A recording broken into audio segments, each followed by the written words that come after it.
Chào mừng mọi người đã đến với bản tin nhanh của Cryptolitvn ngày hôm nay.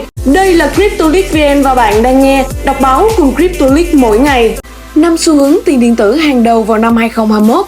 Có thể nói rằng năm 2021 là một năm đặc biệt bùng nổ đối với toàn bộ thị trường tiền điện tử với nhiều trào lưu gây bão trong cộng đồng. Dưới đây là 5 trào lưu được cộng đồng crypto hưởng ứng mạnh mẽ nhất trong 12 tháng qua. Đầu tiên là Memecoin. Mặc dù một số người có thể tranh luận rằng Memecoin trở nên nổi bật vào năm 2020 trong cái gọi là mùa hè DeFi, nhưng về mặt khách quan, chúng đã chiếm vị trí trung tâm vào năm 2021 trong một vài trường hợp cụ thể.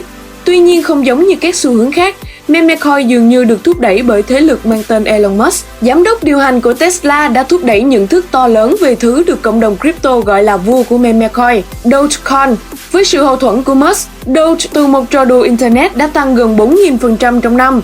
Nhưng những gì Dogecoin đã làm không chỉ là tăng giá trị, nó đã truyền cảm hứng cho toàn bộ phong trào Memecoin. Một trong những ví dụ sinh động nhất là mã thông báo Shiba Inu. Nhờ ăn theo phong trào Memecoin mà Shiba Inu đã tăng 44.636.200% chỉ trong 12 tháng qua.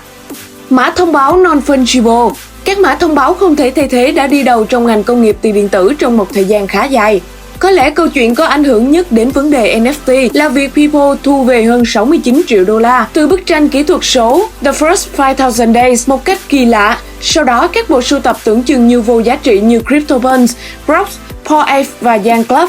NFT đều có ở khắp nơi và được định giá lên đến hàng triệu đô. Mặc dù sự thật là mối quan tâm bán lẻ đối với NFT đã giảm, nhưng điều quan trọng cần lưu ý là những mã thông báo này là nền tảng trong đề cập tiếp theo của chúng tôi, Metaverse và mô hình chơi để kiếm tiền.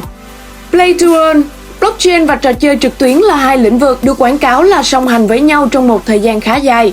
Trong suốt vài năm qua, chúng ta đã thấy một vài trò chơi được củng cố bởi công nghệ sổ cái phân tán, nhưng cho đến thời điểm này vẫn chưa có gì thực sự thành công. Tất cả điều này đã thay đổi vào năm 2021 và đặc biệt là vào cuối quý 3 và quý 4. Không ai khác chính là AC Infinity đã dẫn đầu cuộc tuần hành trong suốt cả năm.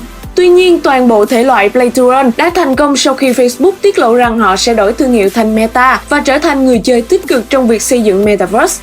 Nhờ lực đẩy này, các dự án The Sandbox và Decentraland đã lọt vào top 50 và thậm chí còn vượt qua AC Infinity để trở thành dự án game lớn nhất. Khái niệm về Metaverse đang ở xung quanh chúng ta và sự cường điệu là có thật.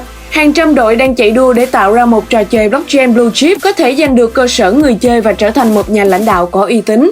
Có lẽ năm 2022 sẽ chứng kiến điều đó xảy ra. Binance Smart Chain Mania.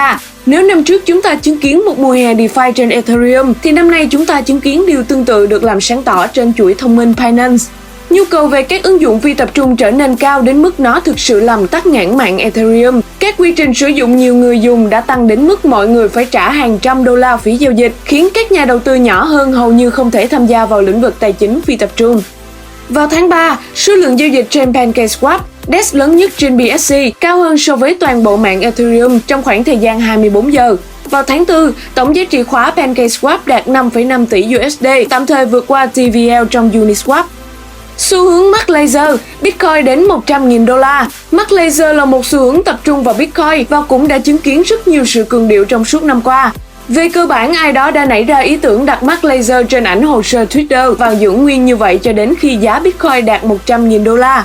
Một số lượng lớn người bao gồm giám đốc điều hành của MicroStrategy, Michael Saylor, thượng nghị sĩ Hoa Kỳ Cynthia Lummis đã khuất phục trước ý tưởng này và do đó đã tham gia vào hoạt động có vẻ là một trong những phong trào lớn nhất trong năm. Nhưng xu hướng này đã có phần ngắn ngủi vì ngay sau khi bắt đầu, giá Bitcoin đã giảm khoảng 50%, khiến một số người suy đoán rằng sự cường điệu cụ thể này là một tín hiệu hàng đầu.